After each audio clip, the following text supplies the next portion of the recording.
Tengo en la línea también al exsecretario de Salud, el doctor José Narro. Gracias por tomarme la comunicación. Doctor, ¿cómo está? Buen día. Estimado Luis, muy buenos días. Muchas gracias por este espacio y un gusto poder platicar con usted y a través de usted con el auditorio. Oiga, nunca hemos estado necesariamente en jauja, ¿no? O sea, nunca es que digamos que se han tenido todos los medicamentos, como que sabíamos que faltaban, pero últimamente los desabastos han sido más y más grandes. Hace ya varios meses, en alguna mañanera, el presidente pues dijo esto, que iba a ser una farmacia gigante y que ahí iban a estar todos los medicamentos para surtir todo. Y uno diría, ¿por qué no se le ocurrió nunca esto a otro exsecretario de Salud? ¿Por qué esto nunca se le ocurrió a otro presidente? Pues si la respuesta era tan sencilla, hacer una farmacia gigantesca y que ahí estén todos los medicamentos y se surtan a todo el país. ¿Suena bien o no? Pues yo lo que digo es, ¿cómo no se les había ocurrido a todos los compradores, distribuidores de otros productos? Porque imagínense nada más con un solo almacén gigante que tuviera todos los productos del campo, con otro que tuviera todos los productos que se requieren para la cocina, carne, pescado, pollo, todos los productos, y además de todo el mundo. Sonaba como increíble, pero es un absurdo, Luis, perdón, es verdaderamente un absurdo. Y la distribución, y el manejo, y la cadena, y el transporte, y las condiciones, y el almacenamiento propiamente dicho, y la inversión que se requiere, y la mentira, el embuste. ¿Cómo cree usted que se puede tener en una gran farmacia todos los medicamentos, pero además lo dijo así el señor presidente, de todo el mundo? Falso. Oiga, se gastaron una cantidad importante en hacer esto, pero uno se pregunta ¿qué es lo que se debería de haber hecho? Y el problema de los medicamentos ha estado desde el principio de la administración. Recuerdo que llega López Obrador y empieza este asunto de que hubo corrupción, de que hubo problemas, y empieza a cancelar contratos con varias farmacéuticas. Una de ellas, PISA, pues fue muy famosa, el tema de los medicamentos de niños contra cáncer, etcétera. Fueron a cerrar inclusive algunas fábricas de farmacias en el país. ¿Cómo ha quedado la industria después de este asunto? Porque es el tema, el de los medicamentos, uno de los principales lastres en este gobierno desde el principio de la administración. Pues, ¿qué pasó? Sí, que hay un prejuicio de entrada. Y el prejuicio es, aquí hay una enorme corrupción. Yo era el secretario de Salud y yo puedo decir, claro que había problemas de abasto en el país, en particular en los servicios estatales de salud, pero nunca de este tamaño. 1, 2, claro que se podía prestar a que hubiera corrupción, pero en los 2 años, 9 meses que yo fui secretario de Salud, a mí me tocó presentar 70 denuncias penales en contra, a veces, de personas claramente identificadas, que por cierto, varias de ellas siguen en prisión, por lo que hicieron, y yo no he visto un solo caso en donde se haya denunciado y donde alguien esté detenido por corrupción en esta materia. No, tomaron las peores decisiones, Luis.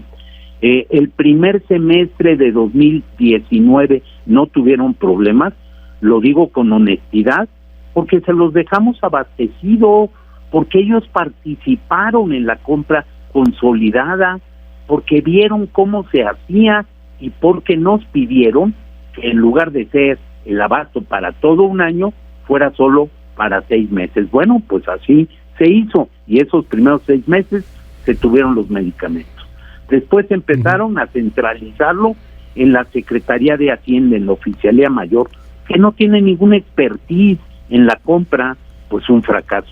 Después se inventaron el modo de Naciones Unidas, de la UNOPS, pero si no tiene ninguna experiencia en una compra como la que se hacía en nuestro país. En 2018 tengo en la memoria casi 50,000 millones de pesos de la compra consolidada, que por cierto organizaba, y muy bien, el Instituto Mexicano del Seguro Social y en el que participaban muchísimas, un porcentaje muy alto de las instituciones. Y después voltearon a ver a otros mecanismos y tomaron pleito con las distribuidoras y decidieron cancelar las vías de manejo. Vaya, si fuera para mejorar, yo diría, pues qué bien que se hizo, pero ha sido para empeorar.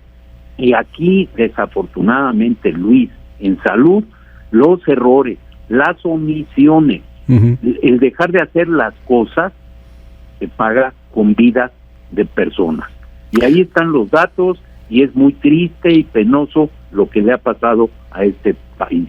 Cada vez estamos más lejos de Dinamarca, que fue en enero de 2019 el compromiso del presidente de México. Dígame algo, doctor. Hay distintos sistemas de salud en el mundo, algunos público-privados, no sé, pienso en el caso estadounidense, pienso en el caso británico, en donde, bueno, pues ahí está garantizada la salud para todo ciudadano británico, pero también de ese tamaño son los impuestos. Hay algunos otros, pues que tratan de apoyar con la mayor cantidad de medicamento posible, etcétera. Pero, ¿cuál sería el recomendable en este país con la crisis que estamos viviendo, con el asunto económico que estamos viviendo? Y lo digo de una manera muy concreta. Acabamos de platicar con la señora Georgina, que anda buscando un medicamento que cuesta 130,000 pesos. Hay medicamentos extremadamente altos que, bueno, pues tronarían casi que a cualquier persona de clase media, baja. ¿No sería mejor a lo mejor que se surtieran un poquito más estos medicamentos, un poquito menos otros? ¿Cuál es el escenario ideal para las circunstancias que tiene este país, doctor José Narro? Habíamos caminado, Luis, creo que bastante bien en la dirección correcta, con el tema de un fondo, particularmente en el caso de la población que no tiene derecho a la seguridad social, para poder cubrir enfermedades que generan gastos catastróficos. Habíamos avanzado. 2, hay que decirlo con toda claridad, no hay país en el mundo que pueda garantizarle a sus ciudadanos todos los tratamientos de todo tipo, todos los medicamentos, todos los procedimientos para absolutamente todas las enfermedades. No hay, eso no tampoco existe, porque hay algunas cosas que son verdaderamente de investigación, costosísimas, y que además no están totalmente probadas. Entonces no se puede. Pero lo que sí se puede es tener un mecanismo de aseguramiento. Yo quiero recordar que todavía en 2019 los niños de México que no tenían acceso al IMSS, al ISSSTE, a SEDENA, a Pemex, a la Secretaría de Marina, a cualquier sistema de seguridad social, todos los niños que tenían un problema de cáncer, niños jóvenes de 19 años y menores, todo tipo de cáncer, estaba garantizada su atención. ¿Y qué se hace? Pues se necesita un fondo, se necesita una inversión, claro que sí, pero 2, se necesita alianzas público-privadas. Este es un país que tiene una heterogeneidad, que tiene una serie de condiciones y tiene una serie de estructuras que le hacen adecuado para tener ese tipo de articulaciones. Si no, no se puede. A ver, el mundo no hubiera podido resolver el tema de las vacunas contra COVID si hubiera habido un enfrentamiento entre instancias públicas y privadas, entre instancias académicas, universitarias y la industria. No, necesitamos ponernos de acuerdo y entender que en un sistema como el nuestro en particular requerimos de ese tipo de alianzas y asociaciones. Ahora, en estas asociaciones, doctor, viene una narrativa que es una narrativa que está presente en México y en varias partes del mundo, en donde olería a que todo lo privado es malo, a que todo lo que tenga que ver con dinero tiene que ser con corrupción. Tenemos un grave problema con nuestra abundancia y con nuestra relación con el dinero y con la riqueza, pero pues tendría que haber también algunos mecanismos para verificar que no haya cochupos, que no haya tranzas. Había tranzas antes, la cosa era tan mala, por eso empezó la situación a cambiar de esta manera. ¿Cómo garantizar si es una alianza público-privada, si metemos a empresarios, etcétera, pues que no vengan esos cochupos? Por desgracia, en un país en donde, insisto, la narrativa contra la riqueza pues es permanente. Claro. A ver, Luis, es muy claro lo que voy a decir. Todos tenemos que estar en contra de la corrupción. Es un cáncer, claro que lo es. La pregunta que yo hago es, ¿sabemos de algún caso mayor en donde se haya actuado con toda energía?